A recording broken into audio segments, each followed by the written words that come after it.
desejo pra você um beijo, um queijo e nada mais.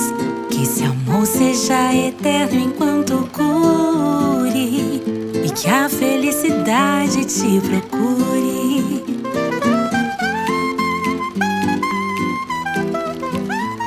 Que seja eterno enquanto cure.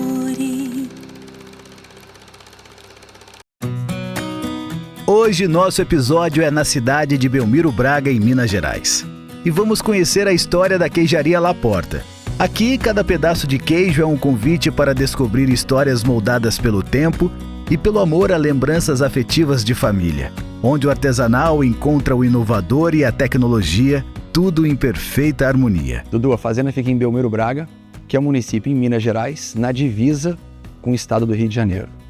Belmiro tem mais ou menos uns 3.000 e poucos habitantes, ou seja, é uma densidade populacional muito baixa em relação à extensão territorial, e a fazenda existe desde 1986. Quando o pai comprou, eu passei grande parte da minha infância aqui, mas depois, indo para a faculdade, começando a trabalhar, eu acabei fazendo faculdade no Rio, trabalhando no Rio, e eu fiquei muito tempo sem vir aqui. Com o falecimento do meu pai em 2017, eu já não vim aqui há algum tempo e resolvi em 2020, após a gente fazer um projeto de loteamento, obter todas as aprovações, vim me despedir. Vim despedir da fazenda, vim despedir da minha ilha segura. Isso aqui, de certa forma, sempre foi a minha ilha segura. Nos momentos de preocupação, de ansiedade, isso aqui, sempre quando eu pensava na fazenda, me trazia uma certa paz, uma certa segurança. Então eu vim, de alguma maneira, viver de novo um pouco e despedir da fazenda. Isso foi logo após o início da pandemia. E quando eu cheguei aqui, eu subi o Morro dos Eucaliptos, que a gente chama, que é uma área que a gente tem uma memória afetiva muito grande desde pequeno, que parecia que era tipo uma montanha, um Everest, que a gente escalava aquilo ali e subia. Quando eu era pequeno, era muito bacana. E ao subir o Morro do Eucalipto em 2020, quando eu olhei lá de cima e vi toda a fazenda, aí eu pensei, a gente não pode lotear isso aqui. Isso aqui é muito bonito. Vamos fazer o contrário. Vamos investir na fazenda, vamos reestruturar toda a parte de produção de leite, a parte social, que a gente tinha uma casinha aqui que era muito simples, mas era muito quente, calorosa, porque a gente passava aqui com minha família, meus primos, eram às vezes 60 pessoas, em 3 quartos, aquela confusão de adolescente, mas aproveitando muito desde pequeno.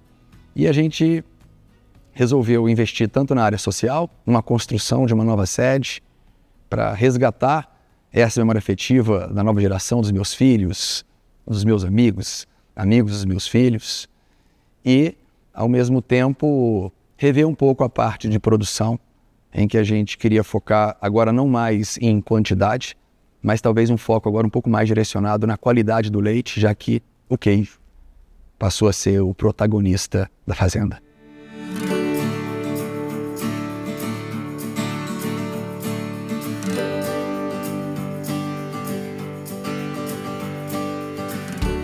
Durante o processo de construção da nova sede, da fazenda, por si só, a reestruturação de forma geral, eu passei a vir muito para cá. Então, apesar de eu morar no Rio de Janeiro, eu começo durante a pandemia, eu sempre viajei muito até a trabalho, e a pandemia me faz quietar um pouco, acalmar um pouco o lanche de viagem para o trabalho. Então eu passo a viajar para vir para cá. Minha mãe mora em Juiz de Fora, fica a meia hora daqui, então eu passo a vir muito para ver minha mãe durante a pandemia e ao mesmo tempo acompanhar a obra. Então, nesse caminho de começar a vir muito para cá, a minha esposa percebe o meu movimento em direção à fazenda, em direção ao agro, e ela pensou, ou o Marcinho me larga pelo agro, ou eu acompanho ele. E aí foi uma decisão dela, ela tem uma formação de odontologia, ela é endodontista, trabalhou 15 anos como dentista e depois acabou caminhando para a gastronomia. Só que nunca exerceu, até em função dos filhos, a profissão de chefe de cozinha. Talvez tenha exercido muito mais para a gente, né? Para a família e para os amigos. E aí, com essa bagagem já da gastronomia e esse movimento em direção ao agro, ela resolveu fazer um curso de queijo. E aí fez o primeiro curso, mais voltado para queijos de Minas. Depois seguiu para o curso de mestre queijeiro, para curso de queijos franceses, que era até a base dela, da gastronomia. E na sequência, ela acabou indo também para a França, onde foi toda a base que a gente utilizou para a construção. Então, o queijo, ele nasce num caminho de união do casal, de união da família, em direção a buscar algo em comum. A fazenda como um berço de novamente toda a família, as minhas irmãs, a minha mãe, amigos se reunindo aqui, e o queijo como a estrela atualmente da fazenda. Nossa história começa assim. Eu escolhendo leite como produto principal da fazenda para transformar em queijo, que sempre foi a minha paixão. Eu sou dentista de formação, fiz gastronomia por paixão e sempre quis transformar o alimento, é uma coisa que me emociona. E o queijo hoje completa a minha vida.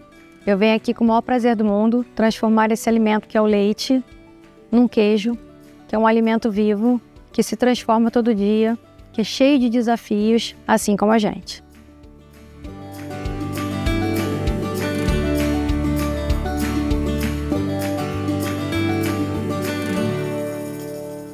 Ô Dudu, durante a construção da fazenda, a reestruturação da fazenda, a gente sempre teve uma premissa aqui de que a natureza cura. Não tem o do queijo que seja eterno enquanto cure. Então, a gente também tem muito essa premissa mais voltada para a natureza. O tempo cura, mas você investindo na natureza, ela te dá de volta. Ou seja, não há nada que a natureza não cure.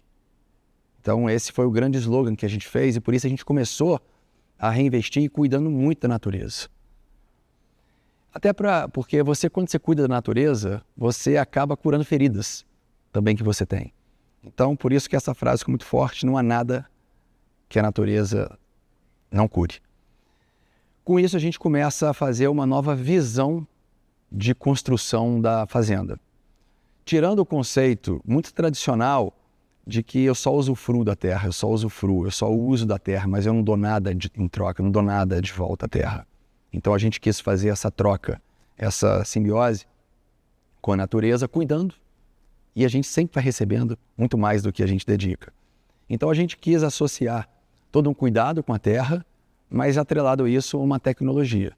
Então a gente trocou, por exemplo, todos os pastos que a gente tinha aqui, que era um pasto muito voltado à braquiária, que é muito tradicional em Minas. A gente começou a direcionar para uma alimentação que fosse mais adequada, mais nutritiva para o gado. Então a gente trocou toda essa parte, focando muito no tripé, que a gente considera aqui que para produzir, em primeiro passo, um bom leite, então eu preciso ter uma boa alimentação, eu preciso ter um bom ambiente, eu preciso ter uma boa vaca.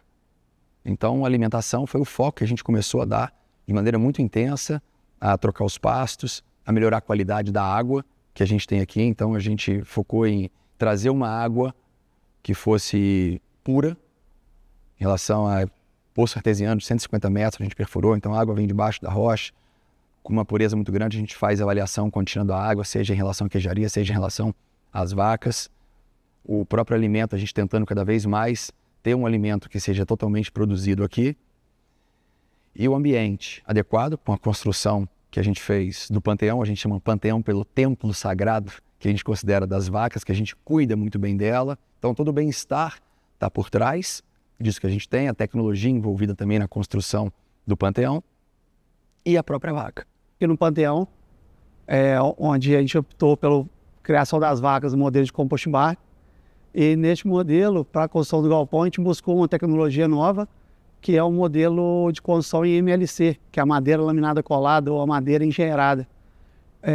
O pilar desse tipo de construção é a rapidez, a sustentabilidade e o bem-estar animal que a gente conseguiria proporcionar com esse tipo de projeto. Então, é audacioso porque é o maior galpão agrícola das Américas nesse modelo, nunca tinha sido construído nenhum outro.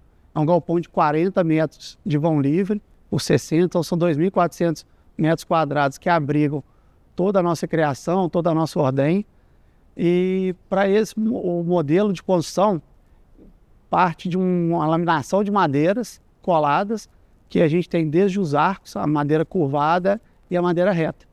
Então é um processo que, além de trazer muita beleza, não é muito ganho estético, traz muita funcionalidade em manutenção, né, no dia a dia para a gente.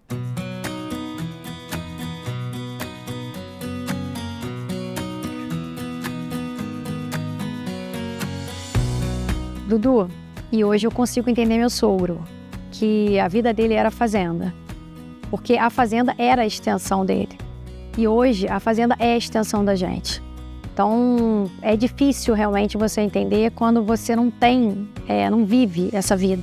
Hoje a gente vive a vida que ele viveu. Então, assim, compreender a loucura que ele tinha por isso aqui hoje, para mim, é fácil. E a gente está firme e forte aí para passar isso para frente, principalmente para os nossos filhos, criando raízes, criando história para passar isso para frente.